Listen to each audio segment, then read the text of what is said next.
बंदी छोड़ सतगुरु रामपाल जी परमेश्वर जी की जय हो।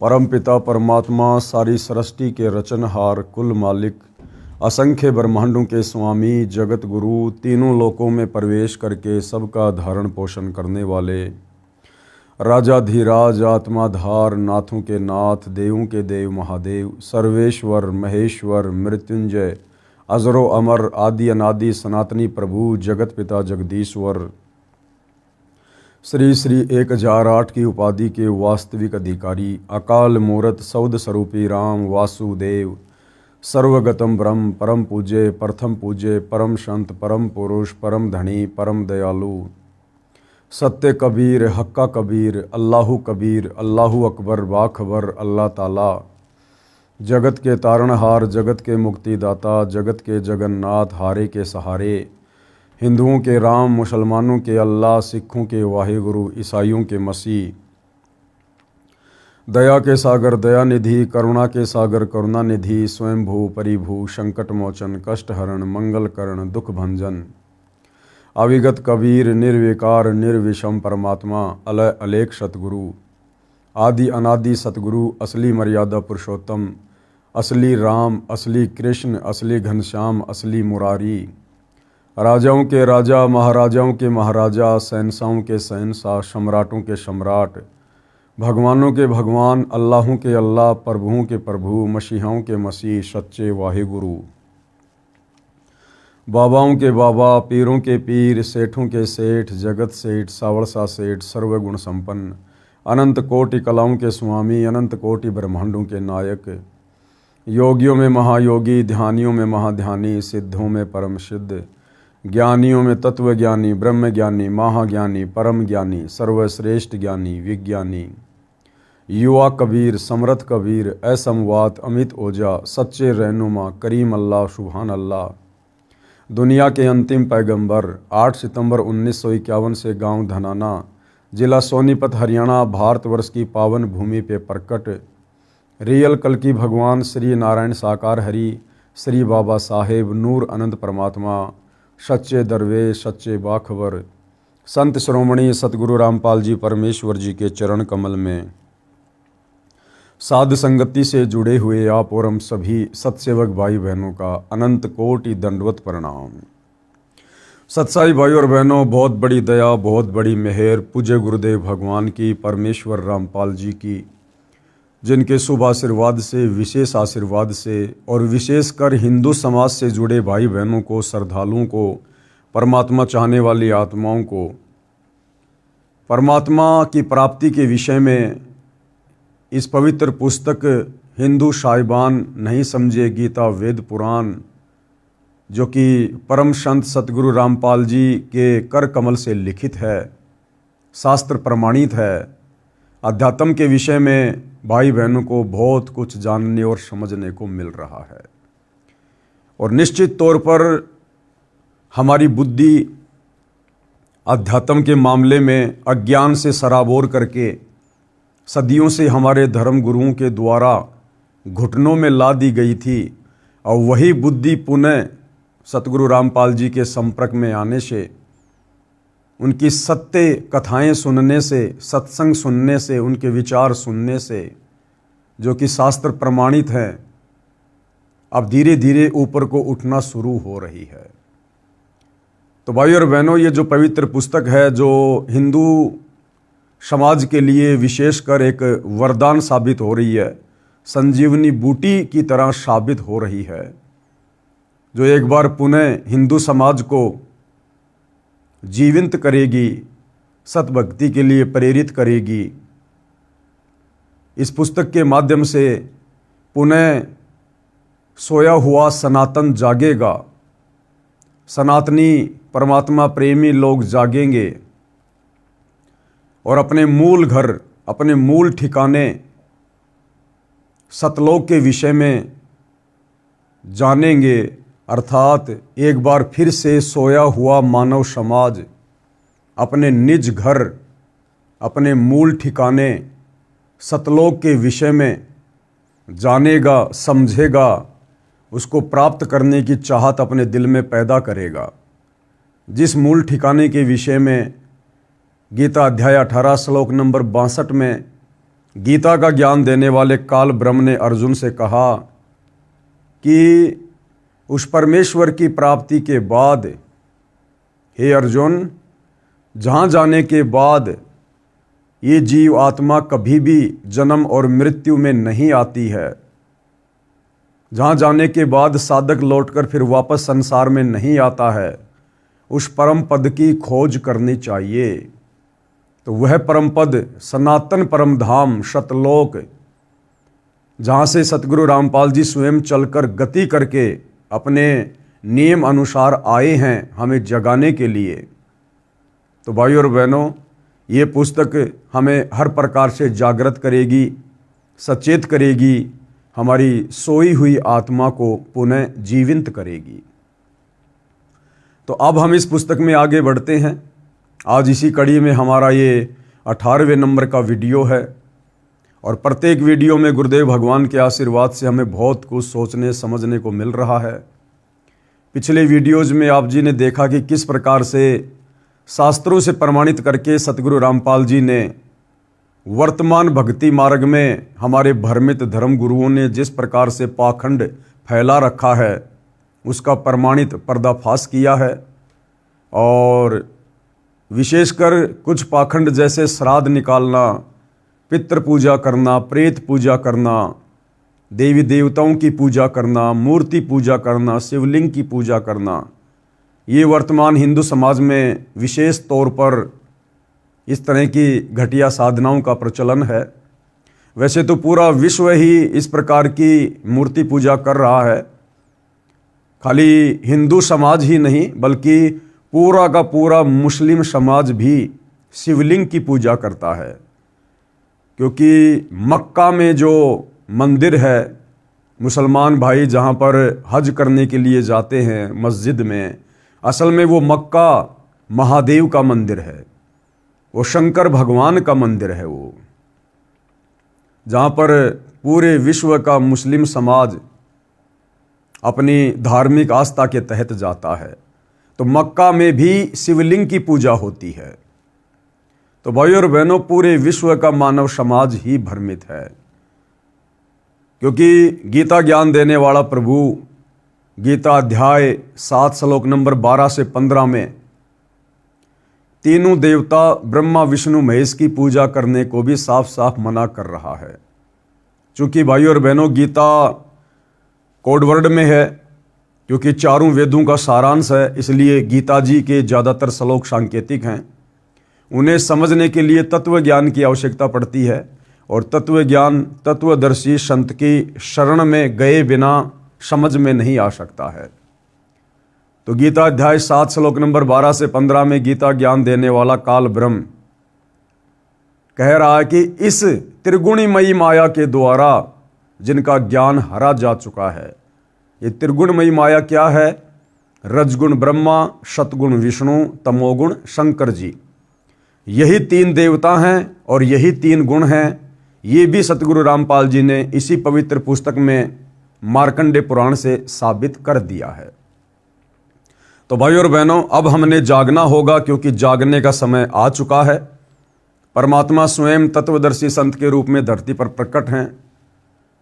भक्ति युग का समय चल रहा है और हमने हर प्रकार से काल के द्वारा फैलाई गई पाखंड पूजाओं से मुक्ति प्राप्त करनी पड़ेगी, पीछा छुड़वाना पड़ेगा, नादान ज्ञानहीन धर्म गुरुओं से पीछा छुड़वाना पड़ेगा और एकमात्र तत्वदर्शी संत सतगुरु रामपाल जी से उपदेश लेकर अपनी आत्मा के कल्याण हेतु भक्ति मार्ग पर निसंकोच निसंदेह होकर सर्व प्रमाण देखकर अब आगे बढ़ना होगा। तो समाज में विशेष तौर पर जो पाखंड पूजा श्राद्ध वाली फैली हुई है, उसका खंडन करते हुए सतगुरु रामपाल जी ने काफ़ी महापुरुषों के विचार व्यक्त किए हैं।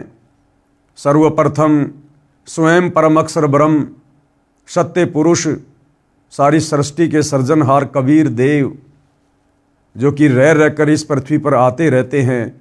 सतयुग में परमात्मा सतसुकृत ऋषि के नाम से आए, त्रेता में मुनिंदर ऋषि के नाम से आए, द्वापर में करुणामय ऋषि के नाम से आए और कलयुग में 650 साल पहले बनारस के काशी में कबीर नाम से आए, तो उस समय भी परमात्मा ने 120 वर्ष तक लीला करके इस तत्व ज्ञान के माध्यम से यही समझाया था कि यदि हमने परमात्मा प्राप्ति करनी है तो इन पाखंडों से मुक्ति प्राप्त करनी पड़ेगी।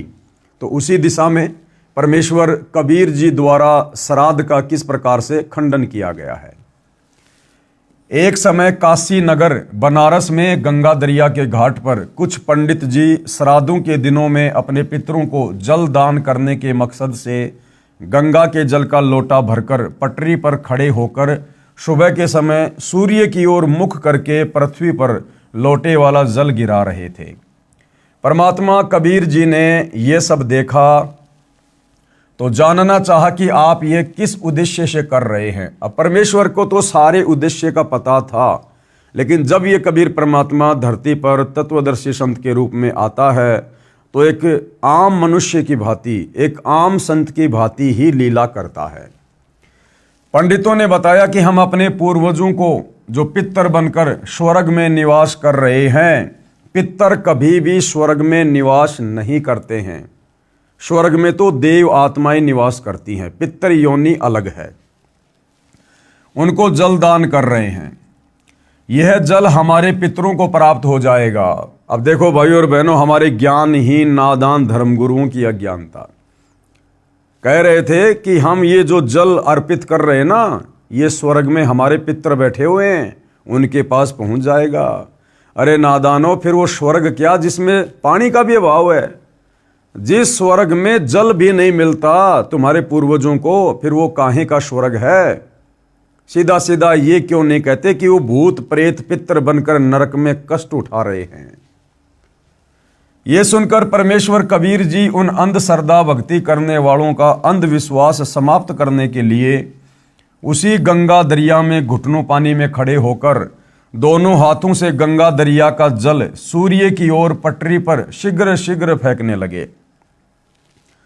उनको ऐसा करता देखकर सैकड़ों पंडित तथा सैकड़ों नागरिक इकट्ठे हो गए।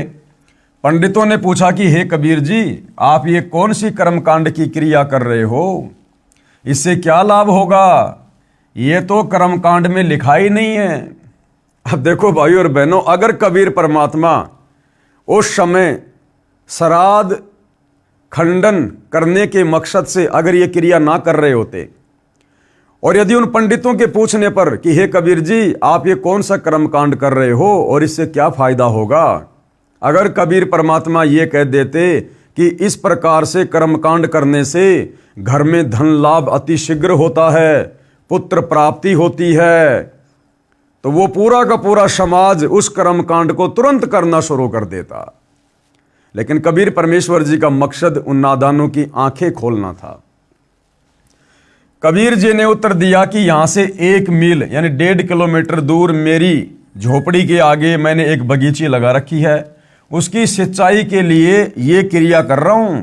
ये जड़ मेरी बगीची की सिंचाई कर रहा है। अब ये बात सुनकर सारे पंडित हंसने लगे और बोले कि ये कभी संभव नहीं हो सकता, 1 मील दूर ये जल कैसे जाएगा, ये तो यही रेत में समा गया है। कबीर जी ने कहा कि यदि आपके द्वारा गिराया जल सैकड़ों मील दूर स्वर्ग में जा सकता है, तुम्हारे पूर्वजों के पास जो पितर बने हुए हैं वहां जा सकता है, तो मेरे द्वारा गिराए जल को 1 मील जाने पर कौन सी आश्चर्य की बात है। अब इस बात को सुनकर सारे के सारे पंडित शर्मिंदा हो गए। ये बात सुनकर पंडित जी समझ गए कि हमारी क्रियाएं व्यर्थ हैं, बेकार हैं। कबीर जी ने 1 घंटा बाहर पटरी पर खड़े होकर कर्मकांड यानी श्राद्ध व अन्य क्रियाओं पर सटीक तर्क दिया, यानी सत्संग किया परमात्मा ने, और कहा कि आप एक और तो कह रहे हो कि आपके पितर स्वर्ग में हैं, दूसरी ओर कह रहे हो उनको पीने का पानी नहीं मिल रहा, वे वहां प्यासे हैं, उनको सूर्य को अर्घ देकर जल पार्सल करते हो। यदि स्वर्ग में पीने के पानी का ही अभाव है तो उसे स्वर्ग नहीं कह सकते, वह तो रेगिस्तान होगा, रेगिस्तान। वास्तव में वे पितरगण यमराज के अधीन यमलोक रूपी कारागार अर्थात जेल में अपराधी बनाकर डाले जाते हैं। वहां पर जो निर्धारित आहार यानी भोजन है वह सबको दिया जाता है।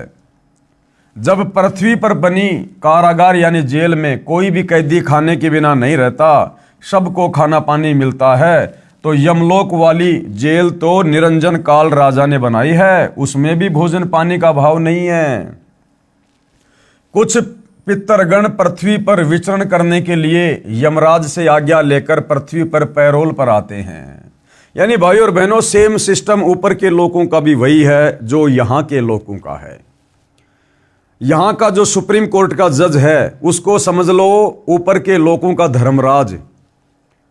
ऊपर के लोगों में जो यम के दूत हैं उनको समझ लो इस पृथ्वी पर ये पुलिस प्रशासन, और ऊपर जो नरक है उसको समझ लो इस पृथ्वी लोक की जेल। और जिस प्रकार यहां कैदी को पैरोल मिल जाती है, जमानत मिल जाती है, इसी प्रकार ऊपर के लोकों में वो जो पितरगण हैं, जो प्रेत बने हैं हमारे पूर्वज, उनको भी वहां पर आज्ञा से नीचे आने जाने की सूक्ष्म शरीर में परमिशन मिल जाती है, पैरोल मिल जाती है। सेम सिस्टम वही है। तो परमात्मा ये समझाना चाह रहे थे कि नालायकों, जिस प्रकार इस पृथ्वी लोक की जेल में चाहे कोई भी कैदी हो, कैसा भी कैदी हो, सरकार के द्वारा उसको खाना पीना अवश्य मिलता है, भोजन की व्यवस्था अवश्य की जाती है, तो ऊपर तो जो जेल है, जो नरक है, वो यमराज के द्वारा निर्धारित है, इस काल निरंजन के द्वारा बनाई गई जेल है। जो इस पृथ्वी लोक पर भक्ति नहीं करते हैं उनको उस जेल में डाला जाता है। तो क्या वहां पर खाने पीने की व्यवस्था नहीं होगी? यहां से तो उत्तम ही व्यवस्था होगी। लेकिन उसके बाद गुरुदेव हमें समझाना चाहते हैं, उसके बाद फिर ये श्राद्ध क्यों निकालते हैं? क्योंकि भाइयों और बहनों, बहुत सारे जो पितर होते हैं, जो प्रेत होते हैं, उनको उस ऊपर वाली जेल का वो सामान्य खाना अच्छा नहीं लगता।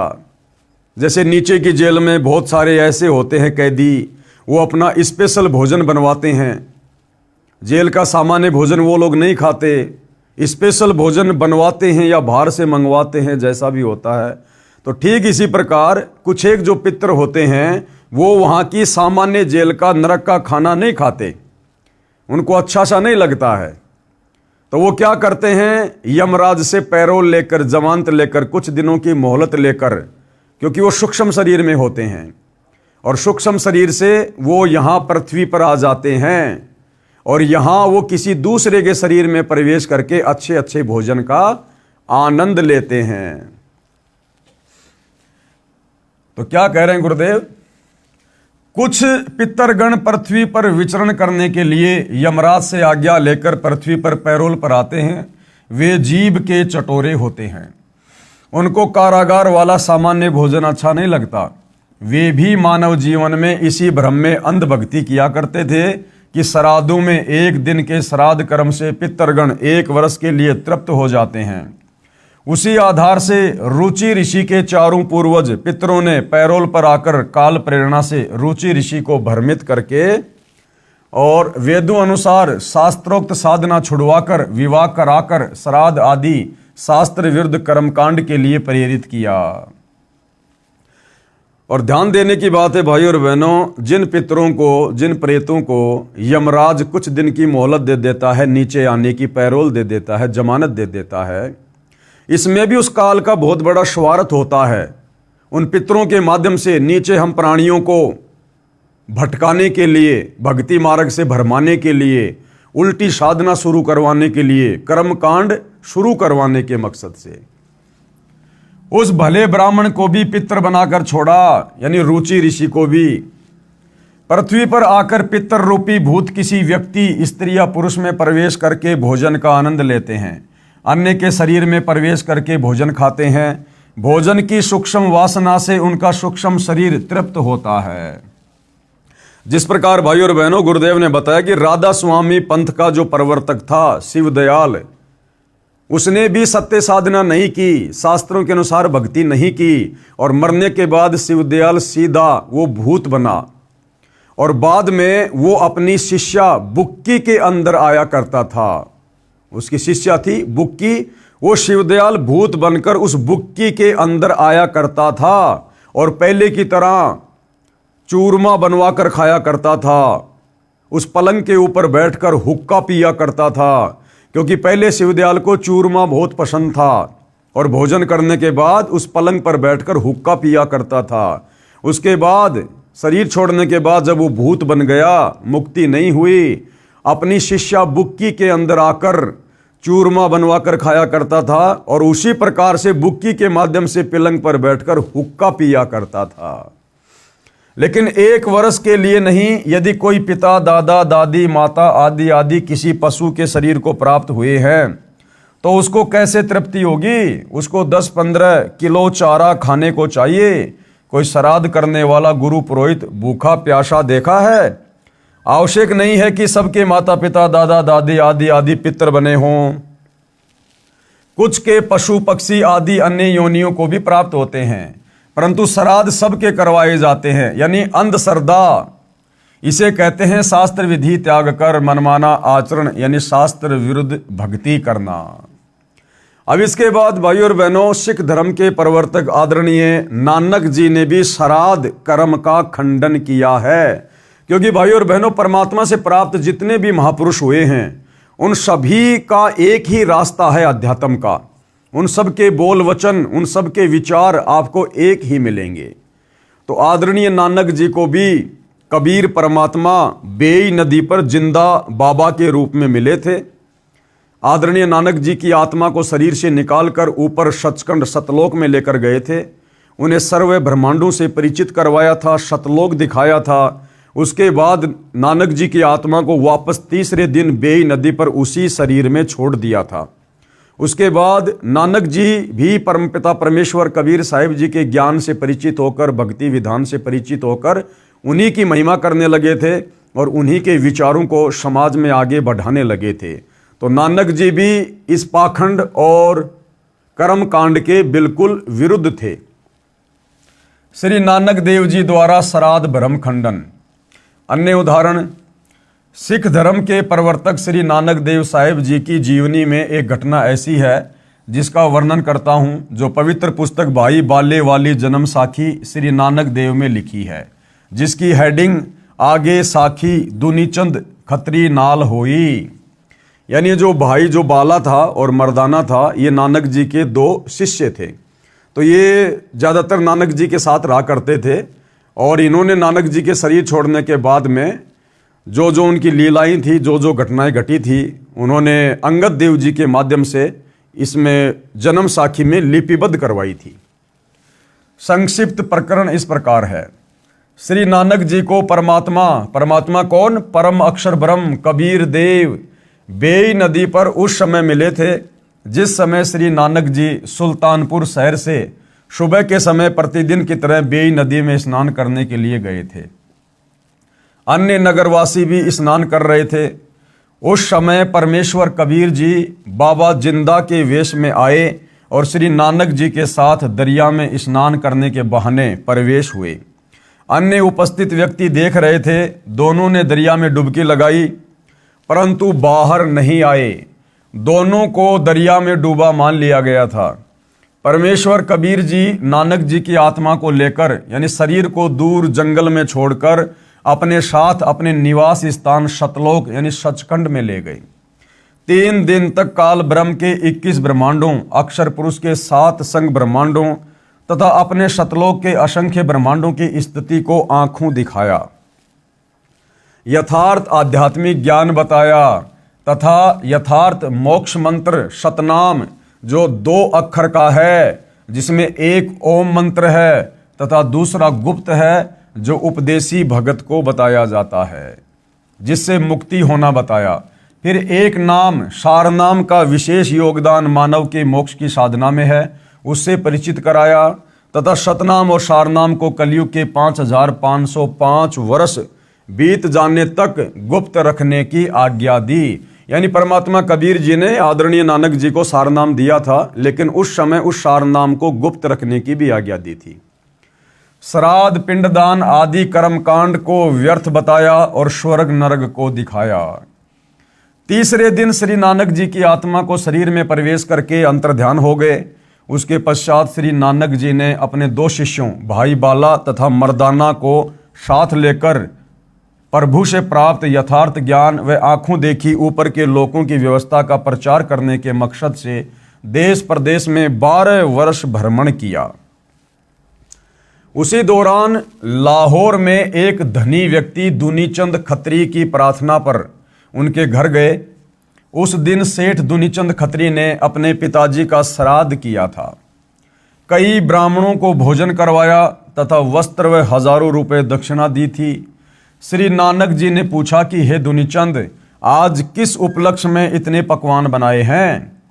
दुनीचंद ने बताया कि महाराज जी, आज मेरे पिताजी का श्राद्ध किया है। श्री नानक जी ने पूछा कि आपके पिताजी कहाँ है? उत्तर दुनीचंद का कि वे स्वर्गवासी हो चुके हैं। श्राद्ध करने से उनको 1 वर्ष तक स्वर्ग में भूख नहीं लगती। ये बात सुनकर श्री नानक जी ने कहा कि हे दुनीचंद, आपको आपके अज्ञानी गुरुओं ने भ्रमित कर रखा है।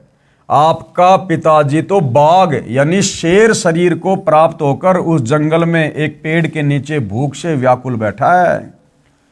आदरणीय नानक जी ने दुनीचंद को क्या कहा कि आपके पिताजी स्वर्ग में नहीं, बल्कि आपके भ्रमित गुरुजनों के द्वारा जो आदि अधूरी साधना उनको दी गई थी, उस भक्ति साधना के चलते आपके पिताजी मरने के बाद में शेर बन गए, शेर, बाघ।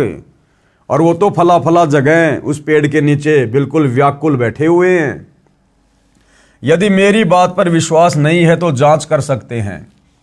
तू एक व्यक्ति को भोजन तैयार कर, यानी एक व्यक्ति का भोजन तैयार कर और उस जंगल में जा। तेरी दृष्टि पड़ते ही मेरे आशीर्वाद से उस बाघ यानी शेर को मनुष्य बुद्धि आ जाएगी, यानी वो तुझे हानि नहीं पहुंचाएगा। उसको अपना पूर्व जन्म भी याद आ जाएगा। जब वो तेरा पिता था, वो जन्म भी उसको याद आ जाएगा उस बाघ की योनि में।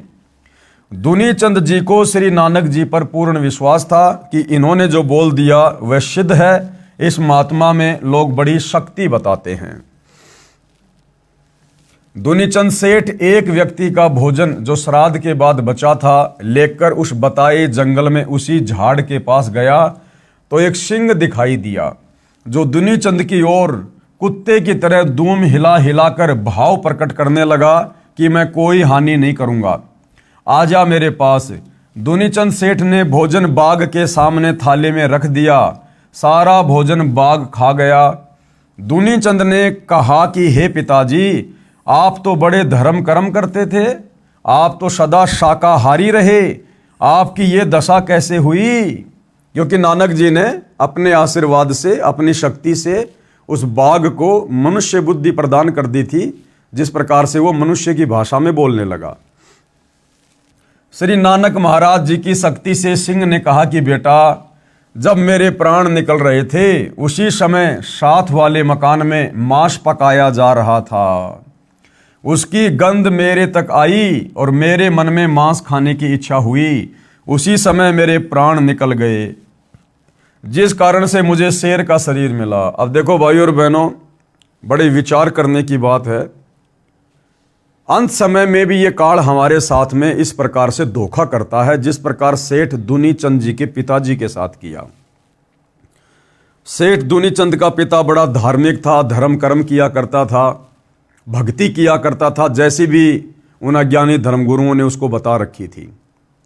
और टारगेट क्या था इस आत्मा का कि मैंने अपनी आत्मा का कल्याण करवाना है, मैंने स्वर्ग में जाना है। लेकिन अंत समय में तत्वदर्शी संत की शरण के अभाव में और संपूर्ण ज्ञान ना हो पाने के चलते आत्मा को किस प्रकार से यह काल भ्रमित करता है।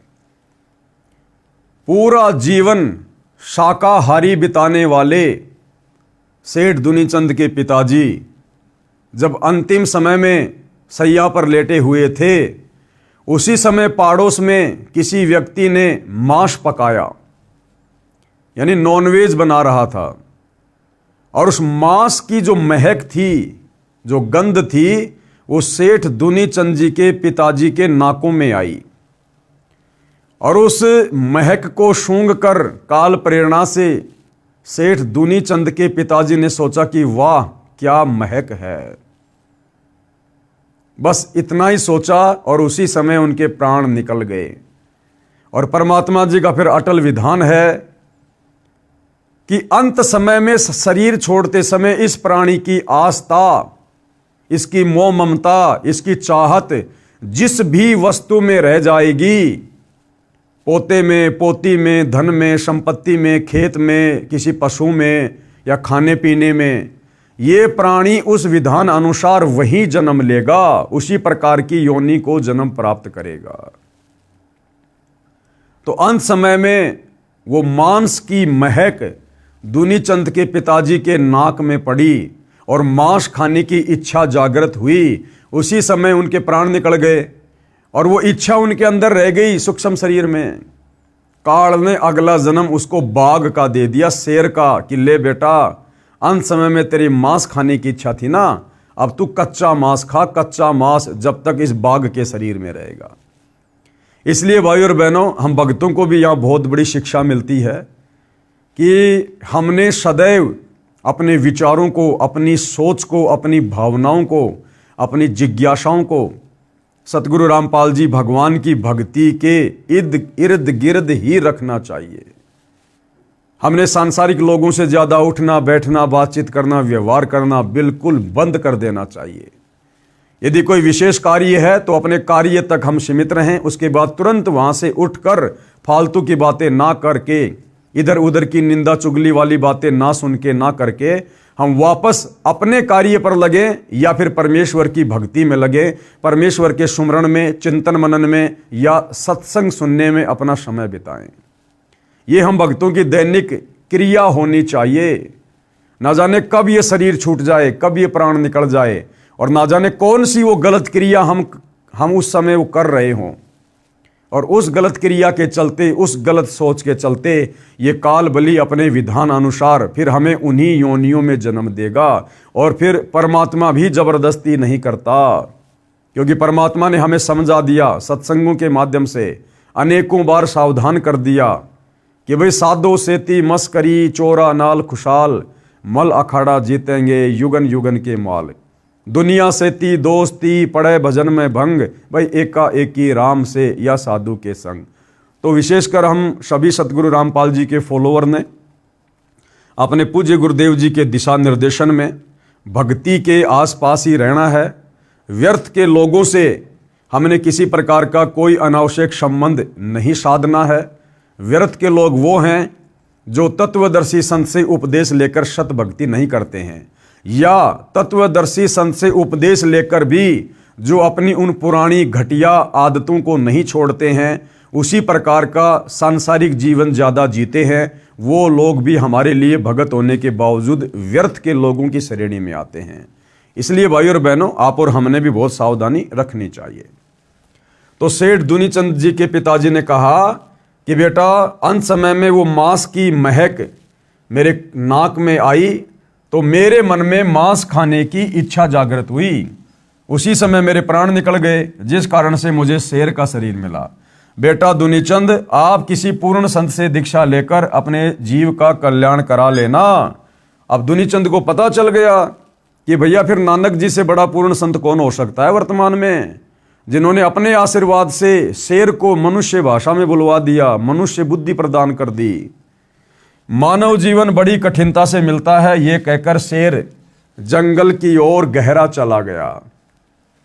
दुनीचंद ने उन अज्ञानी धर्मगुरुओं को धिक्कारा जो सबको भ्रमित कर रहे थे, जिन्होंने दुनीचंद के पिताजी की भी दुर्गति करवा दी। अंत में अब विश्वास हुआ कि श्राद्ध करने से कोई लाभ मृतक को नहीं मिलता। अब दुनीचंद ने तो अपनी आंखों से देख लिया कि धर्मगुरु तो कह रहे थे कि तुम्हारे पिताजी स्वर्ग में हैं, उनको भोजन चाहिए, और नानक जी ने दिखा दिया कि तेरा पिता तो पशु योनि में, जानवर योनि में शेर बनकर भाई कष्ट उठा रहा है। तो दुनीचंद जी को पक्का यकीन हो गया कि ये श्राद्ध है, ये पाखंड है, ये पाखंड पूजा है, ये भ्रमित साधना है। घर आकर श्री नानक जी के चरणों में गिरकर अपने कल्याण के लिए यथार्थ भक्ति का ज्ञान तथा मंत्र लेकर आजीवन सुमरण किया तथा सर्व अंधविश्वास वाली साधना त्याग दी जो शास्त्रों के विरुद्ध कर रहा था और मानव जीवन सफल किया। अन्य उदाहरण बता रहे हैं परमात्मा पाखंड पूजा के विषय में, भ्रमित साधना के विषय में, जो श्राद्ध है उसके खंडन के विषय में संत गरीबदास जी द्वारा श्राद्ध भ्रम खंडन।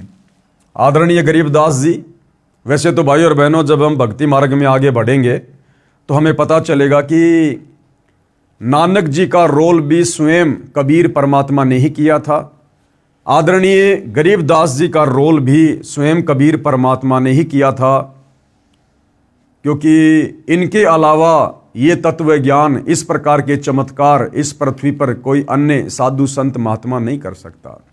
परंतु यहाँ पर आम व्यक्तियों को जो अभी भक्ति के नज़दीक नहीं हैं उनको समझाने की दृष्टि से परमात्मा ने इन आत्माओं को अपने से अलग करके दर्शाया है।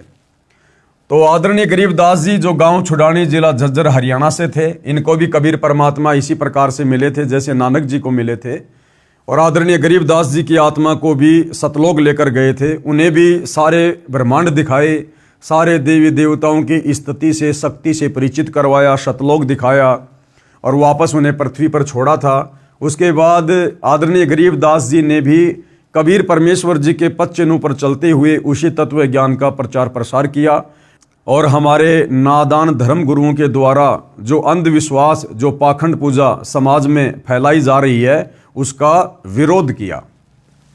संत गरीबदास जी महाराज गांव छुडानी जिला झज्जर प्रांत हरियाणा को श्री नानक जी की तरह 10 वर्ष की आयु में सन 1727 विक्रमी संवत 1784 में नला नाम के खेत यानी जंगल में जिंदा बाबा के वेश में परम अक्षर ब्रह्म यानी कबीर जी मिले थे।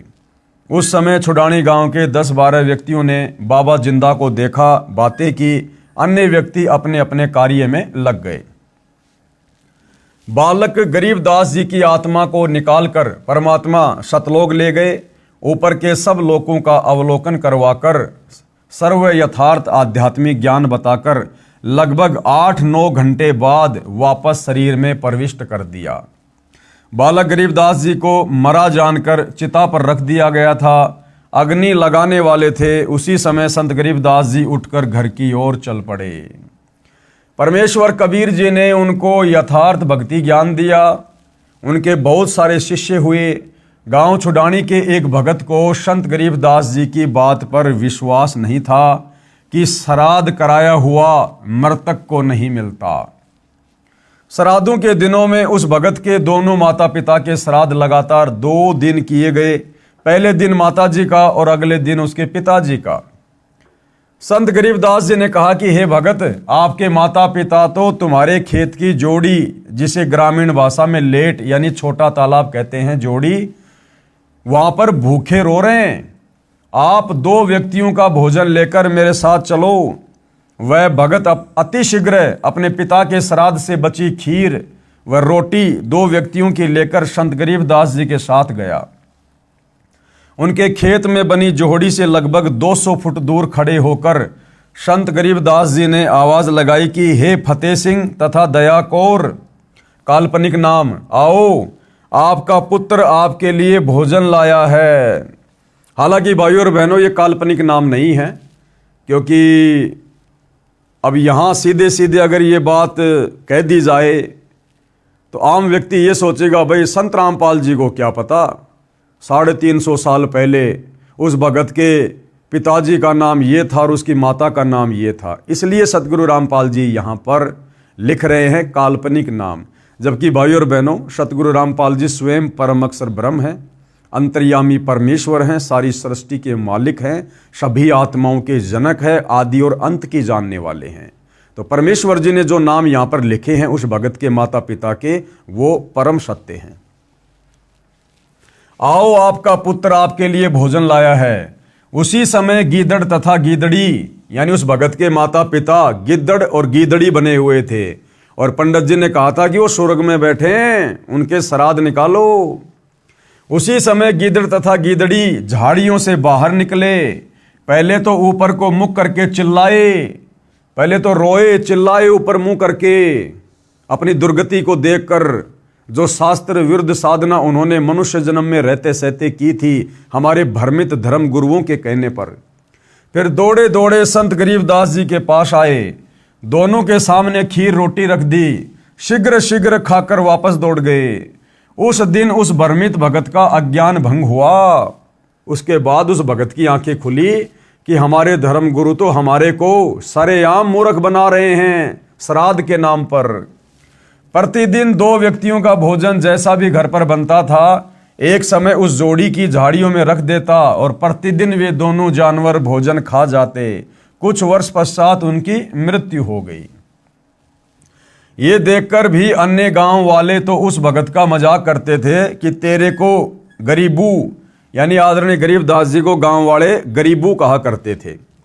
संत गरीबदास जी को गांव के लोग गरीबा, गरीबू आदि आदि अपभ्रंश नामों से पुकारा करते थे। क्योंकि भाइयों और बहनों, किसी भी महापुरुष के रहते सहते हम उनकी कदर नहीं करते, उनकी इज्जत नहीं करते, और जाने के बाद फिर हम उनकी महिमा करते हैं जिसका हमें कोई लाभ नहीं होता। त्रेता युग में रामचंद्र जी आए, उस समय किसी ने ठंडा पानी नहीं पीने दिया। द्वापर में श्री कृष्ण जी आए, सदा उनके साथ लड़ाई झगड़ा रखा, और आज उनके जाने के बाद उनके मंदिर बना बनाकर सोने चांदी पत्थर की मूर्तियां सजाकर उनकी पूजा कर रहे हैं। अब हमें उनकी पूजा पाठ करने से किसी प्रकार का कोई लाभ नहीं मिलना है। तो लोगों ने कहा कि भाई तेरे को तो गरीबों ने बहका दिया है, श्राद्ध नहीं करता, बड़ी हानि हो जाएगी।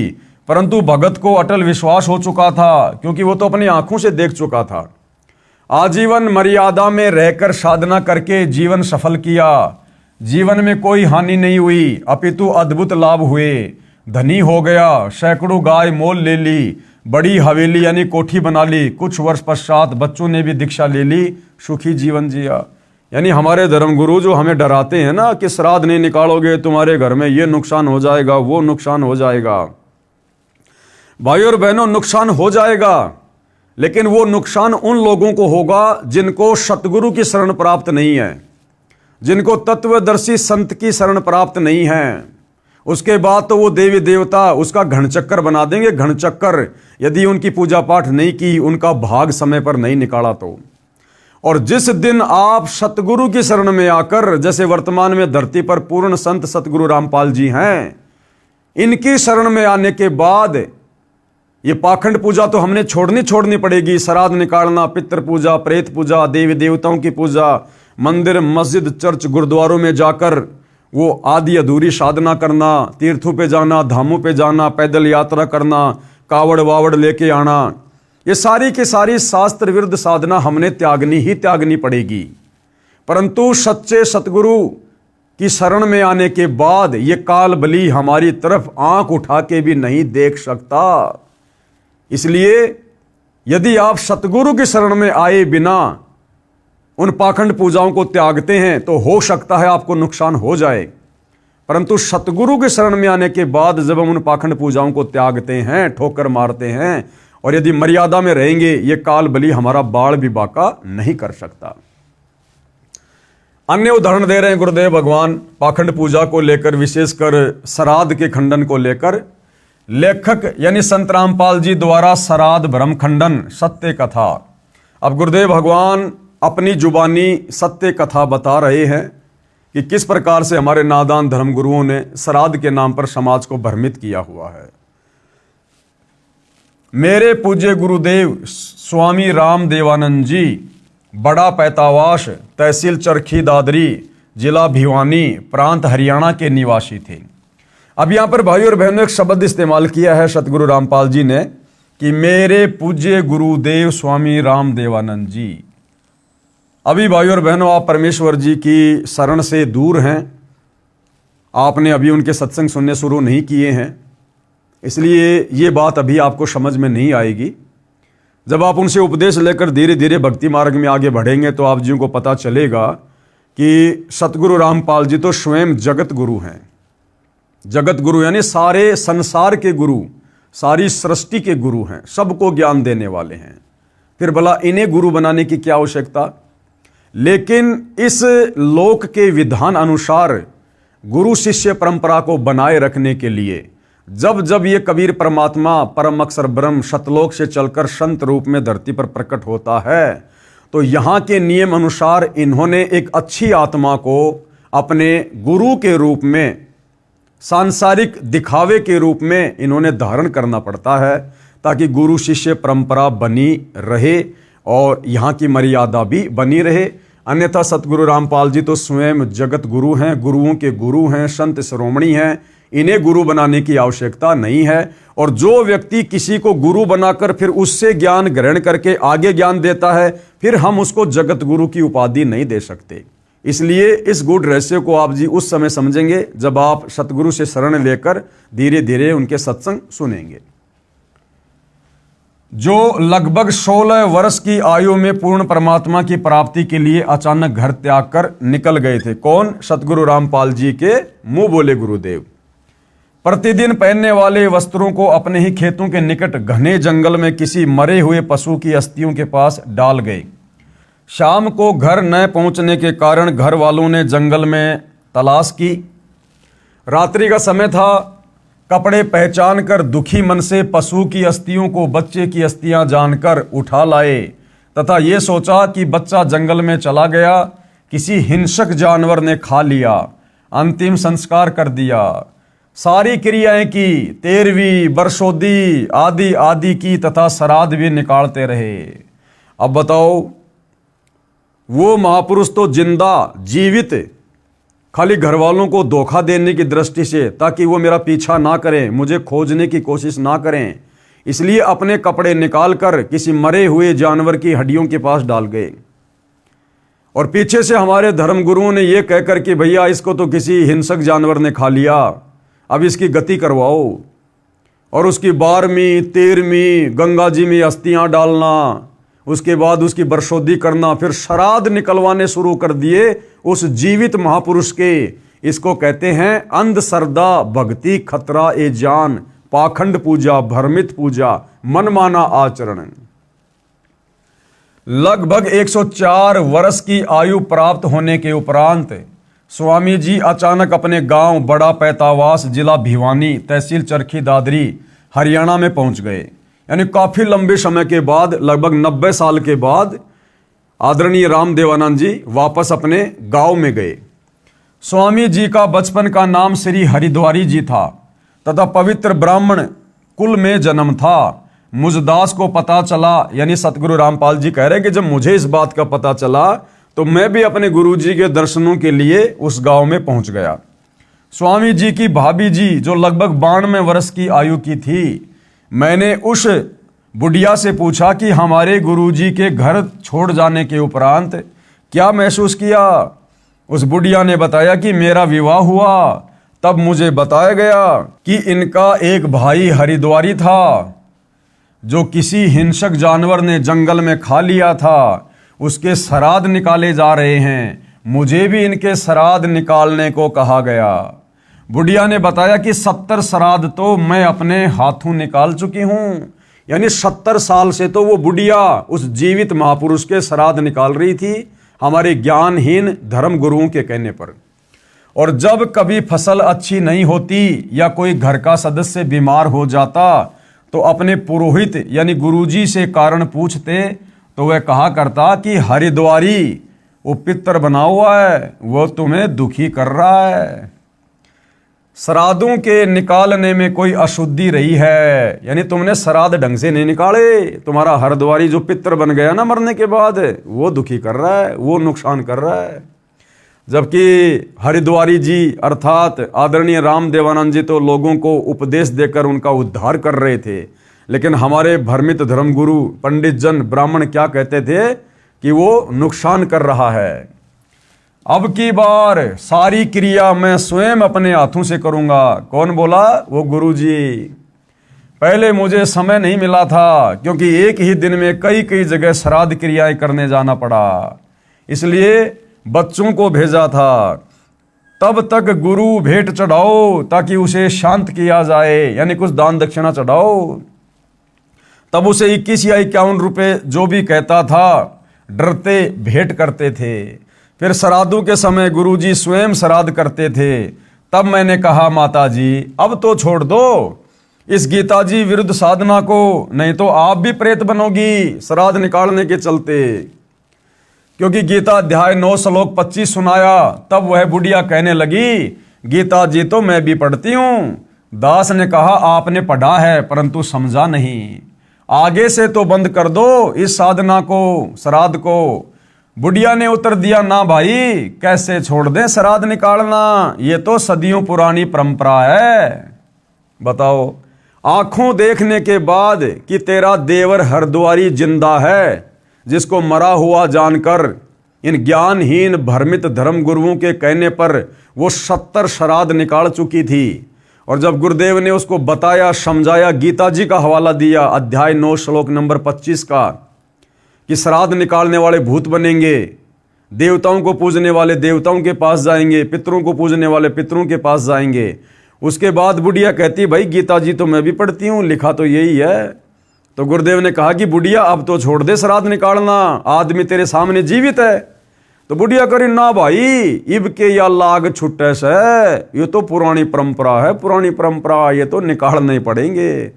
तो बताओ भाई और बहनों, फिर और क्या तरीका अपना जाए ऐसे नादानों को समझाने का। हे पाठकों, यह दोष भोली आत्माओं का नहीं है, ये दोष मूर्ख गुरुओं का अर्थात नीम हकीमों का है, जिन्होंने अपने पवित्र शास्त्रों को समझे बिना और मनमाना आचरण यानी पूजा का मार्ग बता दिया, जिस कारण न तो कोई कार्य सिद्ध होता है, न परम गति तथा न कोई सुख ही प्राप्त होता है।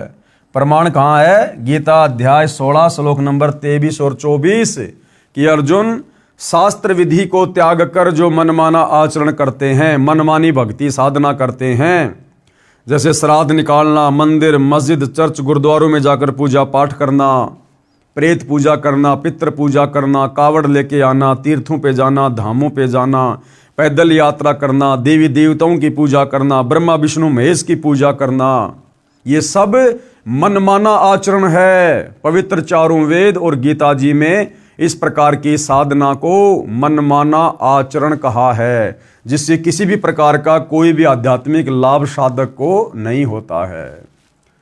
शंका प्रश्न 44। अब भाई और बहनों, इतना सब कुछ ज्ञान समझने के बाद, देखने के बाद, अब हिंदू समाज से जुड़े भाई बहन अध्यात्म के विषय में काफी कुछ जानने लगे और उनकी जिज्ञासा आगे से आगे बढ़ने लगी और अधिक जानने की। जो शंकाएं उनके मन में उठती थी उनका समाधान करवाने की। तो इसी दिशा में फिर हिंदू श्रद्धालु ने सतगुरु रामपाल जी से क्या प्रश्न किया? यदि किसी के माता पिता भूखे हों, वे दिखाई देकर कहें तो वह पुत्र नहीं जो उनकी इच्छा पूरी ना करे। फिर भी मन में बहुत सारी शंकाएं, और क्या सवाल किया कि महाराज जी, अगर किसी के माता पिताजी मरने के बाद में भूखे हों और अगर अपने बेटा बेटी को दिखाई दे सौपन में या वैसे, तो वो बेटा बेटी क्या हुआ जो अपने माता पिता की भूख को शांत ना करे, अर्थात श्राद्ध ना निकाले। उत्तर शंका समाधान। तो गुरुदेव ने क्या उत्तर दिया? यदि किसी का बच्चा कुएं में गिरा हो, वह तो चिल्लाएगा ही कि मुझे बचा लो, पिताजी आ जाओ मैं मर रहा हूं। वह पिता मूर्ख होगा जो भावुक होकर कुएं में छलांग लगाकर बच्चे को बचाने की कोशिश करेगा, स्वयं भी डूबकर मर जाएगा और बच्चे को भी नहीं बचा पाएगा। अब क्या तरीका है? उसको चाहिए कि लंबी रस्सी का प्रबंध करे, फिर उस कुएं में छोड़े, बच्चा उसे पकड़ ले, फिर बाहर खींचकर बच्चे को कुएं से निकाले। ठीक इसी प्रकार सतगुरु रामपाल जी हमें समझाना चाह रहे हैं, अगर किसी के माता पिता किसी को इस प्रकार से दिखाई भी देते हैं या किसी ने श्राद्ध भी निकालने हैं, तो सतगुरु रामपाल जी भगवान कह रहे हैं भैया, गीता अध्याय 16 श्लोक नंबर 23 के अनुसार मनमाना आचरण मत करो, नहीं तो मरने के बाद फिर तुम्हारे वंशज श्राद्ध ही निकालते रह जाएंगे और तुम भी इसी प्रकार से प्रेत पितृ भूत योनियों को प्राप्त करोगे, तुम भी भूखे मरोगे। उसका तरीका है अपने उन पूर्वजों की आत्माओं को शांत करने का भी और स्वयं भी अपने बचाव करने का तरीका है। वो तरीका क्या है? तत्वदर्शी संत से उपदेश लेकर शास्त्र अनुकूल भक्ति करो, उससे तुम्हारे पूर्वज जो भूत प्रेत पितर बने हुए हैं या अन्य किसी पशु पक्षी योनि में कष्ट भोग रहे हैं, उनको भी मनुष्य जन्म मिलेगा, उस कष्ट से छुटकारा मिलेगा और तुम्हें भी सत भक्ति मिलने के चलते एक मुक्ति का रास्ता मिलेगा, मुक्ति का मार्ग मिलेगा। श्राद्ध निकालना कोई समाधान नहीं है, ये तो उल्टा कुएं में गिरना है। इसी प्रकार पूर्वज तो शास्त्र विधि त्याग कर मनमाना आचरण पूजा करके पितर बन चुके हैं, संतान को भी पितर बनाने के लिए पुकार रहे हैं, जिस प्रकार रुचि ऋषि के पूर्वजों ने उसको पुकारा। तत्व ज्ञान को समझकर अपना कल्याण करवाएं तथा मुझ दास रामपाल दास के पास परमेश्वर कबीर बंदी छोड़ जी की प्रदान की हुई वह विधि है, जो साधक यानी भगत को तो कल्याण करेगी, उसके पितरों की भी यानी पितर योनि छूटकर मानव जन्म प्राप्त होगा तथा भक्ति युग में जन्म होकर सत्य भक्ति करके 1 या 2 जन्म में पूर्ण मोक्ष प्राप्त करेंगे। ये तरीका है अपने उन पूर्वजों की आत्माओं को तृप्त करने का, उनकी उन पशु योनियों पितर योनियों से उनको छुटकारा दिलाने का। विचार करें गुरुदेव क्या कह रहे हैं। जैसा कि उपरोक्त रुचि ऋषि की कथा में पितर डर रहे हैं कि यदि हमारे श्राद्ध नहीं किए गए तो हम पतन को प्राप्त होंगे। यानी भाई और बहनों, ये शरीर छोड़ने के बाद हमें जो भी शरीर प्राप्त होता है, इस काल प्रेरणा से हम उस शरीर को छोड़ना नहीं चाहते। कुत्ता चाहे कितना ही भयंकर रोगी क्यों ना हो, पिछले पैर क्यों ना टूट गए हों, कमर पे किसी गाड़ी का पहिया क्यों ना चढ़ गया हो, वो भी उस योनि में जीना ही चाहता है, मरना नहीं चाहता। तो ठीक इसी प्रकार मरने के बाद शास्त्र विरुद्ध साधना करने वाले साधक जब ये प्रेत योनि प्राप्त करते हैं, पितर योनि प्राप्त करते हैं, तो इनको भी डर लगता है कि हमारा शरीर ना छूट जाए। वो जिस सूक्ष्म शरीर में रहते हैं, उस सूक्ष्म शरीर में भले कितने कष्ट हों, परंतु मरना वो भी नहीं चाहते। जैसा कि उपरोक्त रुचि ऋषि की कथा में पितर डर रहे हैं कि यदि हमारे श्राद्ध नहीं किए गए तो हम पतन को प्राप्त होंगे, अर्थात मृत्यु हो जाएगी। अब उनको पितर योनि जो अत्यंत कष्टमय है, अच्छी लग रही है, उसे त्यागना नहीं चाह रहे हैं। ये तो वही कहानी वाली बात है कि एक समय एक ऋषि को अपने भविष्य के जन्म का ज्ञान हुआ। अब गुरुदेव एक कथा सुना रहे हैं कि इस काल ने कैसा भयंकर जाल आप और हमारे ऊपर डाल रखा है।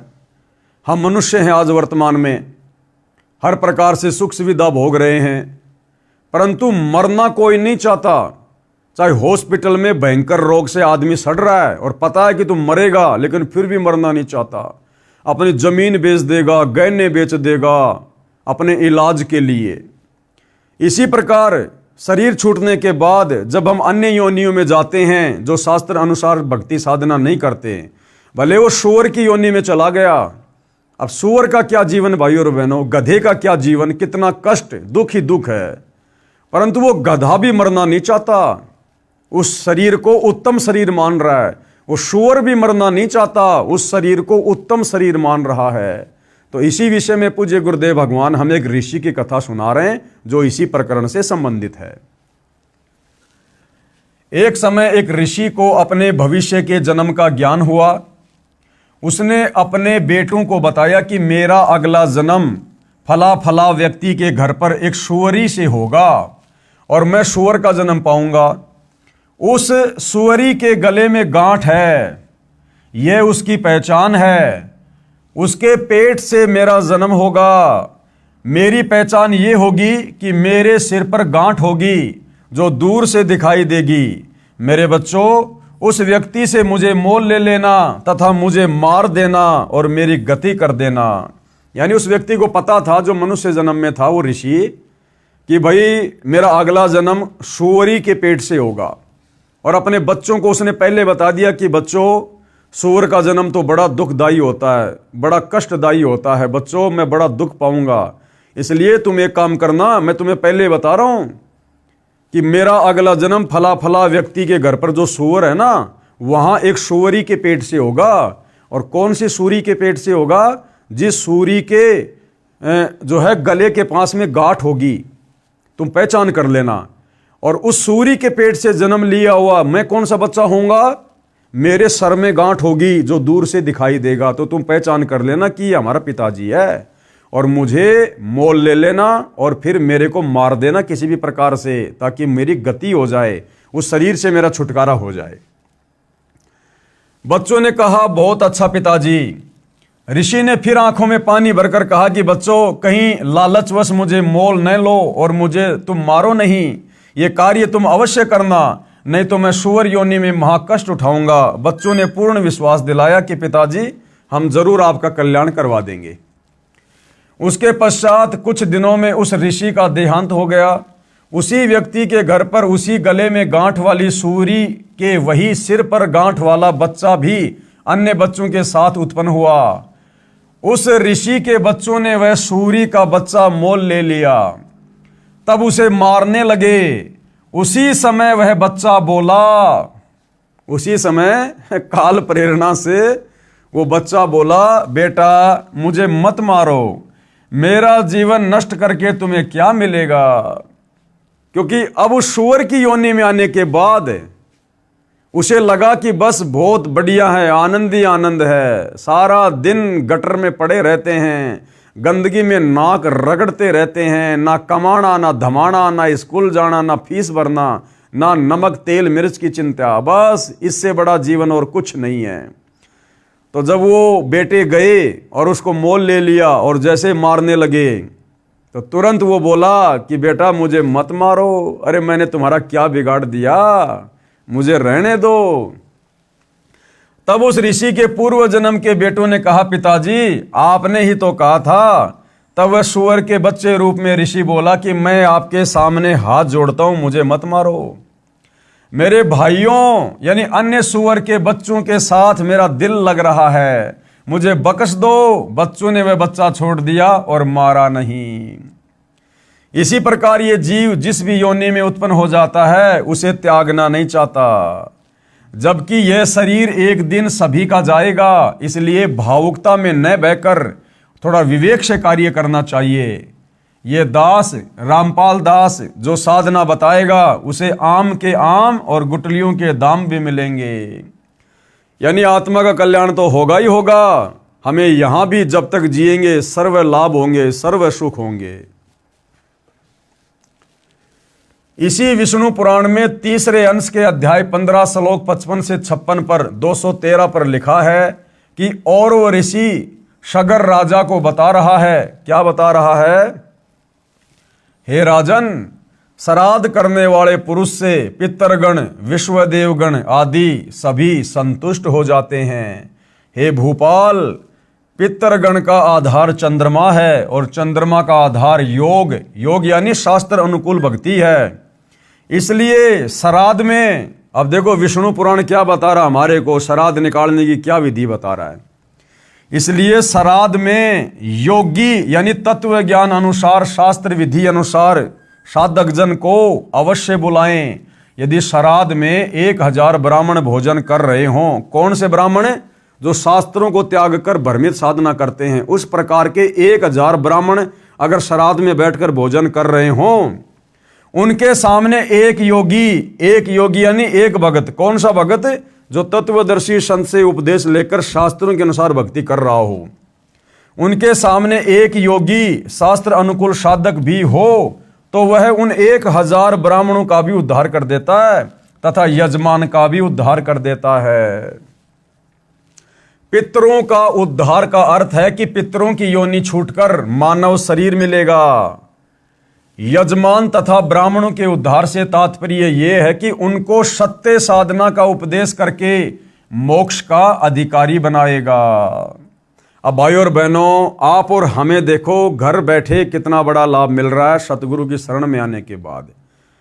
अब हम भगत भाई बहनों ने कोई श्राद्ध नहीं निकालने, ना हम निकालते, ना हम कोई शास्त्र विरुद्ध पाखंड पूजा करते, ना कोई कर्मकांड करते और करवाते, ना सहयोग देते, क्योंकि सहयोग देना भी परमात्मा का दोषी कहलाता है। अब भाई और बहनों, जो विष्णु पुराण में श्राद्ध निकालने की उत्तम व्यवस्था जो लिखी हुई है कि भाई अगर शास्त्र अनुकूल भक्ति करने वाला एक व्यक्ति और शास्त्र विरुद्ध साधना करने वाले 1000 ब्राह्मणों के सामने बैठा दिया जाए तो शास्त्र अनुकूल साधना करने वाला एक योगी, एक भगत, उन 1000 ब्राह्मणों का भी, और साथ में श्राद्ध निकालने वाले उस व्यक्ति का भी, और साथ में जिसके लिए वो श्राद्ध निकाल रहा है अपने पूर्वजों के लिए, जो प्रेत पित्र बने हुए, उन सब का उद्धार हो जाता है। अब आप और हमारा किस प्रकार से हो रहा है?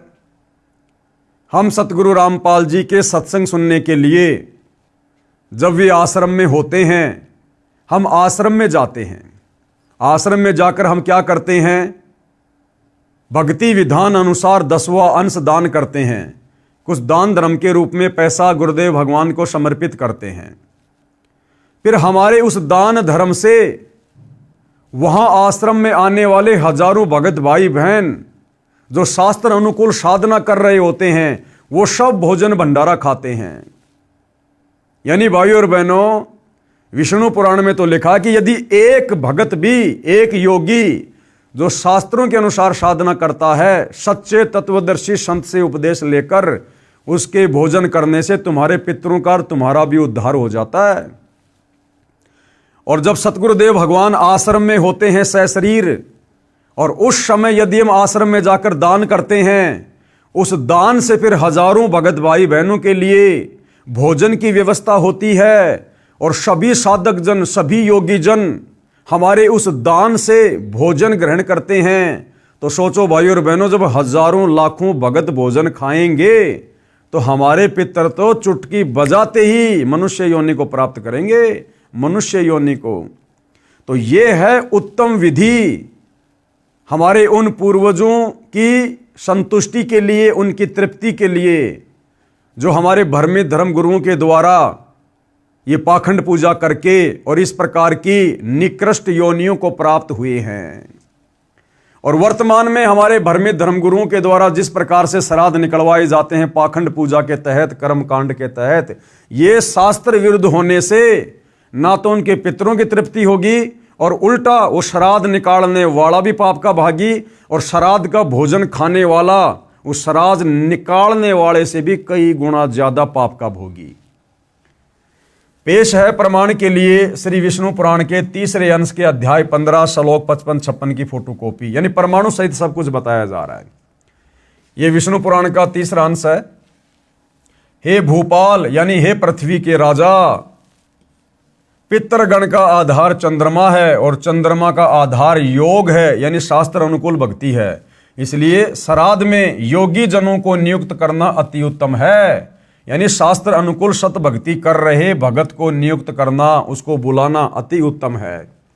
हे राजन, यदि श्राद्ध भोजी 1000 ब्राह्मणों के सम्मुख एक योगी भी हो, यानी एक सच्चा भगत भी हो, तो वह यजमान सहित उन सब का उद्धार कर देता है।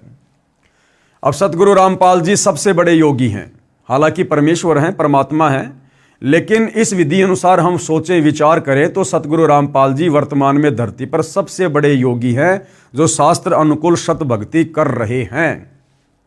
तो ऐसे में उनकी शरण ग्रहण करके उनसे उपदेश लेकर जब हम उनके रहते सहते आश्रम में जाएंगे, दान धर्म करेंगे, तो वहां हजारों भगत भाई बहन आएंगे, वो भी भोजन करेंगे, और सतगुरु रामपाल जी भी उसी भंडारे से भोजन करते हैं।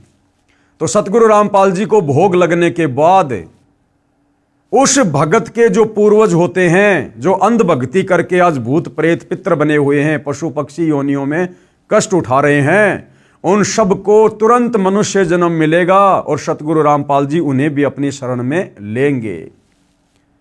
ठीक इसी प्रकार भाइयों और बहनों, वर्तमान में गीता जी अध्याय 3 श्लोक नंबर 13 के अनुसार हम सतगुरु रामपाल जी के सभी भगत भाई बहन जिस प्रकार से उस विधान को फॉलो करते हुए अपने अपने घर पर प्रतिदिन भोग की आरती के साथ सतगुरु रामपाल जी को भोग लगा रहे हैं, ये वही विधि है जो विधि इस विष्णु पुराण में लिखी हुई है। यह हमारे घर पर जो भगत भाई बहन आते हैं और हम श्रद्धा के साथ उनको भोजन पानी करवाते हैं, भंडारा करवाते हैं, ये वही विधि है जो विधि यहाँ पर लिखी हुई है। लेकिन हमारा मकसद, हमारा टारगेट विशेष हमारे पूर्वजों की मुक्ति करवाने का नहीं होना चाहिए। हमने मन में विचार भी नहीं करना चाहिए, वो तो ऑटोमेटिक होगा ही होगा। हम ना सोचेंगे तो भी इस विधि से भक्ति करने के कारण हमारे पूर्वजों का कल्याण होगा ही होगा। योगी की परिभाषा, अब गुरुदेव समझा रहे कि योगी यानी भगत क्या होता है, भगत की क्या परिभाषा है। गीता अध्याय 2 श्लोक नंबर 53 में कहा है कि हे अर्जुन, जिस समय आपकी बुद्धि भिन्न भिन्न प्रकार के भ्रमित करने वाले ज्ञान से हटकर एक तत्व ज्ञान पर स्थिर हो जाएगी, तब तू योगी बनेगा।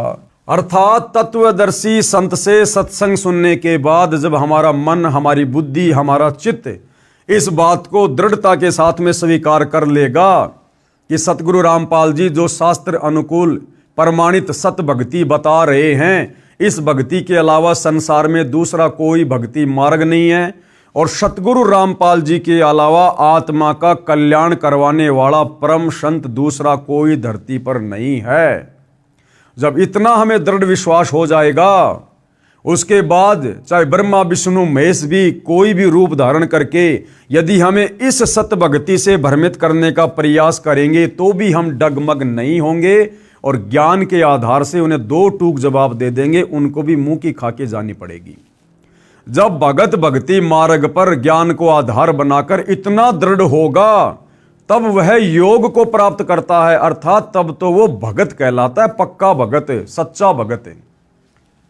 गीता अध्याय 2 श्लोक 53 में कहा है कि हे अर्जुन, जिस समय आपकी बुद्धि भिन्न भिन्न प्रकार के भ्रमित करने वाले ज्ञान से हटकर एक तत्व ज्ञान पर स्थिर हो जाएगी, तब तू योगी बनेगा, अर्थात भगत बनेगा।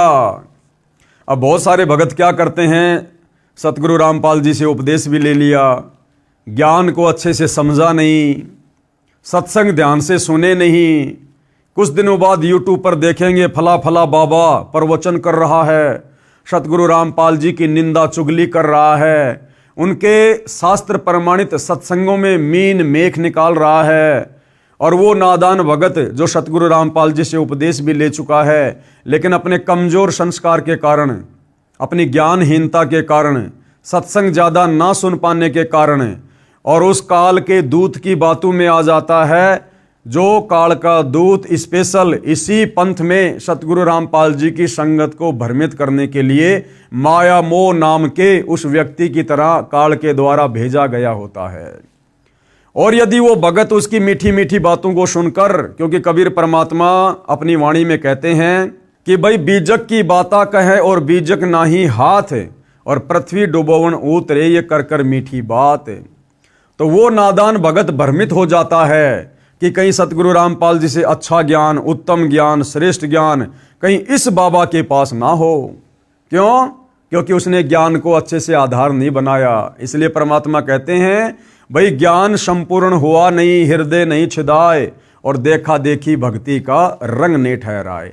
तो इस प्रकार का जो भगत होता है वो सतगुरु से उपदेश लेने के बाद भी डगमग वाली स्थिति में रहता है, जिसको योगी नहीं कह सकते, जिसको रियल में भगत की संज्ञा, योगी की संज्ञा नहीं दी जा सकती है। अर्थात योग को प्राप्त होगा। भावार्थ है कि तत्व ज्ञान आधार से साधना करने वाला ही मोक्ष का अधिकारी बनता है। उसी में नाम साधना भक्ति का धन होता है, वह राम नाम की कमाई का धनी होता है। इसलिए यह दास यानी सतगुरु रामपाल जी कह रहे हैं कि आपको वह शास्त्र अनुकूल साधना प्रदान करेगा जिससे आप योगी यानी सत्य साधक हो जाओगे। आपका कल्याण तथा आपके पितरों का भी कल्याण हो जाएगा। जैसा कि विष्णु पुराण तीसरे अंश अध्याय 15 श्लोक 13 से 17 पेज नंबर 210 पर लिखा है कि देवताओं के निमित्त श्राद्ध पूजा में अयुग्म संज्ञा 3, 5, 7, 9 की संज्ञा में ब्राह्मणों को एक साथ भोजन कराएं तथा उनका मुंह पूर्व दिशा की ओर बैठाकर भोजन कराएं तथा पितरों के लिए श्राद्ध पूजा करने के समय युग्म संज्ञा 2, 4, 6, 8 यानी इतनी संख्या में ब्राह्मणों को बुलाकर और किसी का मुंह उत्तर दिशा में तो किसी का मुंह पूर्व दिशा में करके उनको भोजन करवाना चाहिए, जिससे उनके पूर्वजों की, पितरों की तृप्ति हो जाती है। अर्थात ये भी कोई समाधान नहीं है भाइयों और बहनों, ये शास्त्र अनुकूल साधना का हिस्सा नहीं है। विचार करने की बात है कि इसी विष्णु पुराण इसी तीसरे अंश के अध्याय 15 में श्लोक 55-56 पृष्ठ 213 पर यह भी तो लिखा है कि एक योगी यानी शास्त्र अनुकूल सत्य साधना करने वाला भगत अकेला ही पितरों तथा 1000 ब्राह्मणों तथा यजमान सहित सबका उद्धार कर देगा। फिर ये इस प्रकार की बकवाद क्यों लिख दी गई है कि 3, 5, 7, 9 इस प्रकार की संख्या में ब्राह्मणों को बैठा कर पूर्व दिशा में मुंह कर उनको भोजन करवाना चाहिए। तो ये जो है भाई और बहनों, ये इन ऋषि मुनियों का अपना अनुभव है, ये इन ऋषि मुनियों की मनमानी सोच है, इनका अपना अनुभव है, जिसे सर्व लाभ प्राप्त हो जाएगा। कबीर परमेश्वर जी ने कहा है कि भाई एक कै साधे सब सदै, सब साधे सब जाए, और माली सींचे मूल को फले फूले अघाए। अरे जो एक है, जो सर्वश्रेष्ठ है, जो सर्वोत्तम है, उत्तम पुरुष है, क्यों ना उस एक को ही साध लिया जाए, उस एक को ही इष्ट मानकर और उसकी पूजा की जाए, उसकी भक्ति की जाए, जिससे हमारा सर्व कल्याण होगा। एक कै साधे सब सदै, हमने फिर और किसी की पूजा करने की जरूरत नहीं है, अलग से कोई कर्मकांड पाखंड करने की जरूरत नहीं है। जिस दिन हम तत्वदर्शी संत से उपदेश लेकर एक परमपिता परमेश्वर परम अक्षर ब्रह्म कबीर देव की यथार्थ भक्ति पूजा शुरू कर देंगे। ये दास रामपाल दास भी धार्मिक अनुष्ठान श्रद्धा से पूजा करता और कराता है, जिससे करने से साधक पितर भूत नहीं बनता, अपितु पूर्ण मोक्ष प्राप्त करता है। तथा जो पूर्वज गलत साधना शास्त्र विधि त्याग कर मनमाना आचरण अर्थात पूजा करके पितर भूत बने हैं, उनका भी छुटकारा हो जाता है। यही प्रमाण इसी विष्णु पुराण पेज 209 पर इसी तीसरे अंश के अध्याय 14 श्लोक 20 से 31 में भी लिखा है कि जिसके पास श्राद्ध करने के लिए धन नहीं है तो वह ये कहे कि हे पितृगणों, आप मेरी भक्ति से तृप्ति लाभ प्राप्त करें, क्योंकि मेरे पास श्राद्ध करने के लिए वित्त यानी धन नहीं है। हालांकि ये विधि भी उत्तम विधि नहीं है, शास्त्र प्रमाणित विधि नहीं है। हम अपनी भक्ति क्यों नष्ट करें, क्यों बर्बाद करें? भाई और बहनों, जिस प्रकार मैं रोड से जा रहा हूं गाड़ी लेकर, आगे मैंने देखा एक व्यक्ति गाड़ी के साथ रोड पर खड़ा हुआ है। पूछने पे पता चला कि भैया मेरा तो टायर पंचर हो गया। अब मैं क्या करूंगा, मुझे क्या करना चाहिए? अगर मैं पागल आदमी हूं, मूर्ख आदमी हूं, तो मैं क्या करूंगा कि भैया मेरी गाड़ी के टायर से हवा निकालकर अपनी गाड़ी के टायर में डाल ले। अब ऐसा करने से ना तो मेरी गाड़ी ठीक चलेगी, ना उसकी गाड़ी ठीक चलेगी। अब समझदारी क्या होगी? मैं उस व्यक्ति को सलाह दूं कि भैया देख, यहां से थोड़ी दूर आगे और गाड़ियों में हवा डालने वाले की दुकान है, और उससे जितनी मर्जी हवा डलवा ले, उसके पास हवा की कोई कमी नहीं है, और तेरी गाड़ी फिर अच्छे से चलेगी। तो ये तो है उत्तम विधि, सर्वश्रेष्ठ विधि। और अपनी गाड़ी के टायर से हवा निकाल के उसकी गाड़ी के टायर में डालना, यह है मूर्खता। तो इसी प्रकार विष्णु पुराण में जो लिखा हुआ है कि भाई जिसके पास में धन नहीं है और उसने यदि श्राद्ध निकालने हैं, तो अपने उन पितरों से ये प्रार्थना करे कि हे पितृगणों, मेरे पास में श्राद्ध निकालने के लिए धन नहीं है, इसलिए मैं अपनी भक्ति कमाई का कुछ अंश आपको संकल्प करता हूं। तो नुकसान तो हो गया उसका। अरे भक्ति कमाई से तो सब कुछ मिलता है, यहां पर सब कुछ चलता है, पाप और पुण्य से तो ये संसार चल रहा है। और वो भक्ति कमाई जो हम बड़ी मुश्किल से जोड़ पाते हैं, उसको हम बांट रहे हैं, तो ये तो मूर्खता है, मूर्खता। इसलिए अपने उन पितरों की, पूर्वजों की यदि आप मुक्ति चाहते हैं, तो उत्तम विधि है परम संत सतगुरु रामपाल जी से उपदेश लेकर उनके द्वारा बताई गई सत भक्ति करो, जिससे आपके पितरों का ऑटोमेटिक उन पितृ योनियों से छुटकारा होगा और उनको मनुष्य जन्म मिलेगा, और सतगुरु रामपाल जी उनको अपनी शरण में मिलेंगे। कृपया पाठक जन विचार करें कि जब भक्ति मंत्र जाप की कमाई से पितृ तृप्त हो जाते हैं, तो फिर अन्य कर्मकांड की क्या आवश्यकता? ये पंडितों को बुलाना, खीर रोटी हलवा बनाना, इस प्रकार के कर्मकांड करना, फिर उनकी क्या आवश्यकता है? अगर भक्ति कमाई संकल्प करने मात्र से पितृ तृप्त हो रहे हैं, फिर इन पंडितों को बुलाकर, ब्राह्मणों को बुलाकर कर्मकांड क्यों करना फिर? तो ये पाखंड है, ये भक्ति विरुद्ध साधना है। ये सर्व प्रपंच ज्ञानहीन गुरु लोगों ने अपने पेट पोषण के लिए ही किया है, क्योंकि गीता अध्याय 4 श्लोक 33 में भी लिखा है कि द्रव्य यानी धन द्वारा किया यज्ञ यानी धार्मिक अनुष्ठान से ज्ञान यज्ञ यानी तत्व ज्ञान आधार पर नाम जाप साधना श्रेष्ठ है। कि पहले हमें यह तो पता चले कि वास्तव में अध्यात्म क्या है, भक्ति क्या है, ज्ञान क्या है, दान धर्म तो उसके बाद करना चाहिए। एक और विचारणीय विषय है कि विष्णु पुराण में पितृ व देव पूजने का आदेश एक ऋषि का है तथा वेदों व गीता जी में पितरों व देवताओं की पूजा का निषेध है।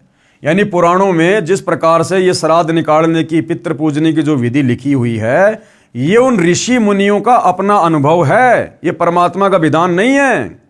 परमात्मा का विधान है चारों वेद और गीता का ज्ञान है, और चारों वेद और गीता जी में तो भूत पूजना, श्राद्ध निकालना, पितृ पूजना अध्याय 9 श्लोक नंबर 25 में परमात्मा ने बिल्कुल मना किया है। तो पुराणों में जो इस प्रकार की ओछी, आदि अधूरी, शास्त्र विरुद्ध साधना है, ये उन ऋषि मुनियों की देन है, जो हमने उनके आदेश को पालन नहीं करना है।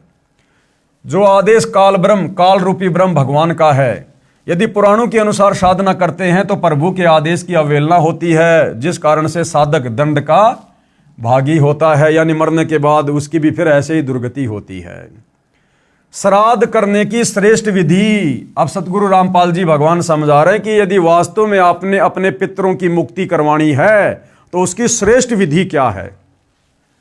श्री विष्णु पुराण के 3रे अंश में अध्याय 15 श्लोक 55-56 पृष्ठ 153 पर लिखा है कि श्राद्ध के भोज में, यानी श्राद्ध के समय जो भोजन बनाया जाता है, यदि एक योगी यानी शास्त्रोक्त साधक को भोजन करवाया जाए तो श्राद्ध भोज में आए हजारों ब्राह्मणों तथा यजमान के पूरे परिवार सहित सभी पितरों का उद्धार कर देता है। अब वो विधि वर्तमान में कहाँ है? वो सतगुरु रामपाल जी के पास है, उनके पंथ में है। विवेचन मेरे यानी लेखक कौन? सतगुरु रामपाल जी के तत्व ज्ञान को सुन समझकर भगत दीक्षा लेकर साधना करते हैं। ये योगी यानी शास्त्रोक्त साधक हैं। हम सत्संग समागम करते हैं, उसमें भोजन भंडारा लंगर भी चलाते हैं। जो व्यक्ति उस भोजन भंडारे में दान करता है, उससे बने भोजन को योगी यानी मेरे शिष्य तथा ये दास सब खाते हैं। ये दास यानी लेखक सतगुरु रामपाल जी सत्संग सुनाकर नए व्यक्तियों को यथार्थ भक्ति ज्ञान बताता है और शास्त्रों के प्रमाण प्रोजेक्टर पर दिखाता है, जिस कारण से श्रोता शास्त्र विरुद्ध साधना त्याग कर शास्त्रोक्त साधना करते हैं। इस प्रकार उस परिवार का उद्धार हुआ। उनके द्वारा दिए दान से बने भोजन को भक्तों ने खाया, इससे पितरों का उद्धार हुआ।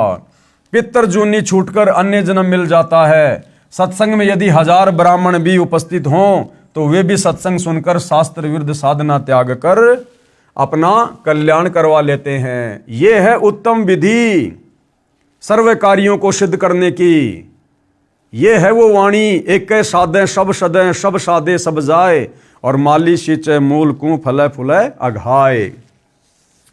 जैसे आप जी ने पहले पढ़ा कि कबीर जी ने गंगा के तट पर ब्राह्मणों को ज्ञान देकर उनकी शास्त्र विरुद्ध साधना को गलत सिद्ध करके सत्य साधना के लिए प्रेरित किया। उन ब्राह्मणों ने सतगुरु कबीर जी से दीक्षा लेकर अपना कल्याण करवाया। अन्य साधना जो शास्त्रों के विरुद्ध थी त्याग दी और सुखी हुए। तो ठीक इसी प्रकार वर्तमान में भी मानव समाज ने सतगुरु रामपाल जी की बातों को, उनके सत्संगों को, उनके द्वारा लिखी पुस्तकों को गहनता से पढ़कर, सोचकर, समझकर, चिंतन मनन करके अपनी आत्मा के कल्याण हेतु और अपने पूर्वजों की आत्मा के कल्याण हेतु इस सतभक्ति को शीघ्रातिशीघ्र अपना लेना चाहिए। दास की प्रार्थना है, यानी सतगुरु रामपाल जी कह रहे हैं कि वर्तमान में मानव समाज शिक्षित है, वह अवश्य ध्यान दे तथा शास्त्र विधि अनुसार साधना करके पूर्ण परमात्मा के सनातन परम धाम शाश्वतम स्थानम यानी सतलोक, जो कभी खंड नहीं होता, नष्ट नहीं होता, अर्थात सतलोक को प्राप्त करें, जिससे पूर्ण मोक्ष तथा परम शांति प्राप्त होती है। गीता अध्याय 15 श्लोक 4 तथा अध्याय 18 श्लोक 62 में जिसको प्राप्त करने के लिए कहा है, इसके लिए तत्वदर्शी संत की तलाश करो।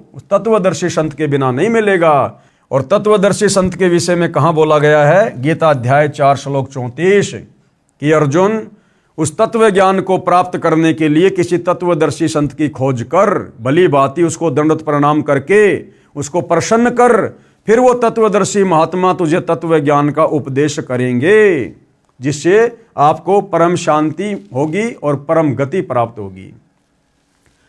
एक श्रद्धालु ने कहा कि मैं आपसे उपदेश लेकर आप द्वारा बताई साधना भी करता रहूंगा तथा श्राद्ध भी निकालता रहूंगा तथा अपने घरेलू देवी देवताओं को भी ऊपरले मन से पूजता रहूंगा, इसमें क्या दोष है? भाई इसमें तो दोष ही दोष है, परमात्मा का विधान भी तोड़ रहे हो। यानी राजा ने विधान बना दिया कि जो व्यक्ति चोरी करेगा उसको फला फला दंड मिलेगा, और जो व्यक्ति सरकारी नौकरी करेगा उसको ये तनख्वाह मिलेगी। और वो व्यक्ति कहे कि मैं सरकारी नौकरी भी करता हूँ और साथ में चोरी भी करता रहूंगा, इसमें क्या दोष है? भैया नौकरी करेगा उसके तो तनख्वाह मिलेगी, और चोरी करेगा उसका दंड भी मिलेगा। मुजदास की प्रार्थना, संविधान की किसी भी धारा का उल्लंघन कर देने पर सजा अवश्य मिलेगी। इसलिए पवित्र गीता जी व पवित्र चारों वेदों में वर्णित व वर्जित विधि के विपरीत साधना करना व्यर्थ है। यानी गुरुदेव भगवान कह रहे हैं कि पवित्र चारों वेद और चारों वेदों का निष्कर्ष गीता जी, अगर आपने इसके विपरीत साधना की तो भाई आप परमात्मा के दोषी बनोगे, शास्त्र विरुद्ध साधना करने के चलते। इसका प्रमाण पवित्र गीता जी अध्याय 16 श्लोक 23-24 में है। यदि कोई कहे कि मैं कार में पंचर ऊपरले मन से कर दूंगा, नहीं, राम नाम की गाड़ी में पंचर करना मना है। ठीक इसी प्रकार शास्त्र विरुद्ध साधना हानिकारक ही है। जो भाई कह रहा था ना कि मैं जी आपसे भी नाम ले लूंगा और ऊपरले मन से श्राद्ध भी निकालता रहूंगा, तो गुरुदेव भगवान समझा रहे, नादान प्राणी, तू अपनी गाड़ी लेकर जा रहा है और गाड़ी को साइड में रोक कर कहे कि मैं तो ऊपरले मन से गाड़ी के टायर में पंचर कर देता हूं, मैं जानबूझ के थोड़ी कर रहा हूं, ऊपरले मन से कर देता हूं, तो पंचर तो पंचर ही है, तेरा कार्य तो बाधित होगा ही होगा। तो इसी प्रकार परमात्मा का नियम तोड़ देने से हम प्राणी दंड के भागी होते हैं। और ये जो शास्त्र विरुद्ध साधना है, ये परमात्मा के विधान को तोड़कर, उनके नियम और मर्यादाओं को तोड़कर, उनके संविधान को, जो भक्ति वाला संविधान है, उस संविधान को तोड़कर किया जाने वाला मनमाना आचरण है। और भाई इसकी सजा प्राणी को भुगतनी पड़ती है। कोई ये ना सोचे कि भाई मैं कोई बाबा रामपाल जी की भक्ति नहीं कर रहा, ना मुझे आवश्यकता है, और मैं तो जो कर रहा हूँ वही ठीक है, मेरे तो सारे ठाट बाट हैं, बड़ी कंपनी चला रहा हूँ, बड़ी फैक्ट्री है मेरे पास में, या बड़ी नौकरी है, बड़ा बिजनेस है, मेरे बच्चे बढ़िया कमा रहे हैं, हमें क्या आवश्यकता भक्ति की। भैया इस जन्म में आपको जो भी ठाट बाट हैं, भले आप संत रामपाल जी के भगत भी नहीं हैं, आप भले और भी कोई भक्ति नहीं करते, सारे उल्टे काम करते हैं, मांस आप खा रहे हैं, शराब आप पी रहे हैं, 2 नंबर के काम आप करते हैं, रिश्वत आप ले रहे हैं, फिर भी आपके घर में ठाट बाट हैं। भैया वर्तमान में आपको जो भी कुछ मिल रहा है इस मनुष्य जीवन में, ये आपके पिछले मनुष्य जन्म में की गई भक्ति का प्रतिफल है, और इसको आप जी बर्बाद कर रहे हैं आगे से सत भक्ति ना करके। तो इस जन्म में तो मान लीजिए आपके बड़े ठाट बाट हो रहे हैं और आपको लग रहा है मुझे भक्ति की क्या आवश्यकता है। ये जन्म कोई हमेशा नहीं रहेगा। वैसे ही कलयुग में 80-90 साल में आदमी निकल लेता है, और वैसे तो जीवन का 1 सेकंड का भरोसा नहीं। तो फिर आत्मा की यात्रा यहीं थोड़ी रुक जाती है। ये शरीर छोड़ने के बाद फिर भैया दुख ही दुख है। गधे की योनि, कुत्ते की योनि, सूअर की योनि, गंदी नाली का कीड़ा, जंगली जानवर, कभी प्रेत बनेंगे, कभी पितर बनेंगे, कभी भूत बनेंगे, फिर नरक में जाएंगे। फिर भैया फिर क्या बहानेबाजी करोगे? इसलिए इस मनुष्य जन्म में भक्ति करना हमारा प्रथम मकसद होना चाहिए, क्योंकि 84 लाख योनियों से बाहर निकालकर परमात्मा हमें ये मनुष्य जन्म सिर्फ और सिर्फ तत्वदर्शी संत की शरण में आकर सत भक्ति करके अपनी आत्मा का कल्याण करवाने के लिए देता है। बाकी इस जीवन में जैसा भी है, बेटा बेटी मिलना, कार कोठी मिलना, सुख या दुख मिलना, ये सब कुछ पहले से परमात्मा के द्वारा निर्धारित होता है। तो भाई इन बातों से, इन भ्रमणाओं से थोड़ा बाहर निकलो, और इन भ्रमणाओं से बाहर निकला जाएगा सतगुरु रामपाल जी के सत्संग सुन के, उनके प्रवचन सुनकर। दूसरा कोई तरीका धरती पर नहीं है। तो परम संत धरती पर आए हुए हैं, अति शीघ्र पहले उनके ज्ञान को समझो। और अब तो भगवान ने हमें विज्ञान दे दी, आधुनिक उपकरण दे दिए, सबकी जेब में मोबाइल डाल दिए। 30, 40, 50 साल पहले नहीं थी ये सुविधा। ये इस भक्ति युग में हमसे भक्ति करवाने के लिए परमात्मा ने विज्ञान दी है। तो हमने परमात्मा के द्वारा दिए गए इन उपकरणों का लाभ उठाना चाहिए। मोबाइल में फालतू के वीडियो वाडियो ना देखकर परमात्मा की चर्चा सुननी चाहिए, सतगुरु रामपाल जी के सत्संग सुनने चाहिए। और हमने अतिशीघ्र उपदेश लेकर आत्मा का कल्याण करवाना चाहिए। अन्यथा भैया आगे चलकर फिर दुख ही दुख हैं, कष्ट ही कष्ट हैं। इस वर्तमान जीवन का कोई भी रिश्तेदार, इस वर्तमान जीवन में जोड़ी गई संपत्ति आपके अगले जन्म में बिल्कुल भी काम नहीं आएगी। आपको कोई जानेगा भी नहीं, पहचानेगा भी नहीं। आप कहां जाओगे, किस योनि में जाओगे, किस देश में जन्म प्राप्त करोगे, आपका ये वर्तमान परिवार, वर्तमान की संपत्ति, वर्तमान के रिश्तेदार, वर्तमान की जान पहचान, वर्तमान की चौधर, वर्तमान की महिमा, ये यहीं खाक हो जाएगी, मिट्टी में मिल जाएगी। ये तुम्हारे वर्तमान परिवार वाले तुम्हारे मरने के बाद में तुम्हें साल भर में बड़ी मुश्किल से जब तुम्हारे श्राद्ध आएंगे उस दिन याद करेंगे, घंटा 2 घंटा, कि आज हमारे दादाजी के श्राद्ध हैं। अरे खुद को देख लो भाई, आज आप अपने दादा परदादा को जो मर चुके हैं, आप खुद उनको कितना याद करते हो। साल 2 साल में कभी याद आ गए तो आ गए, तो हमें कौन याद करेगा। फिर काहे की महिमा, काहे की चौधर। हम तो कहीं गधे बन के कुम्हार के नीचे डंडे खा रहे होंगे, पीछे से हमारे घर वाले हमारे श्राद्ध निकाल रहे होंगे, हमारे धर्मगुरु अपनी रोजी रोटी का धंधा चला रहे होंगे, और वो जीव कहीं दुर्गति। तो भाई विचार करो, अब समय है, मनुष्य जन्म है, परमात्मा धरती पर है, सच्चा सतगुरु स्वयं धरती पर है। इससे अच्छा मौका इस मनुष्य जीवन के लिए शायद ही कभी किसी युग में मिले। फिर तो समझदार को तो भाई और बहनों संकेत ही काफ़ी होता है। बाकी सतगुरु रामपाल जी के कर कमल से लिखित पवित्र पुस्तक हिंदू साहिबान नहीं समझे गीता वेद पुराण, आज इस पवित्र पुस्तक पर हमारा ये 18वें नंबर का वीडियो था। कल परमेश्वर जी के आशीर्वाद से फिर सेवा में हाजिर होंगे। तब तक गुरुदेव भगवान हम सबको आज्ञा दे, आशीर्वाद दे, सद्बुद्धि दे, हमारा मार्गदर्शन करे। बंदी छोड़ सतगुरु रामपाल जी भगवान की जय हो।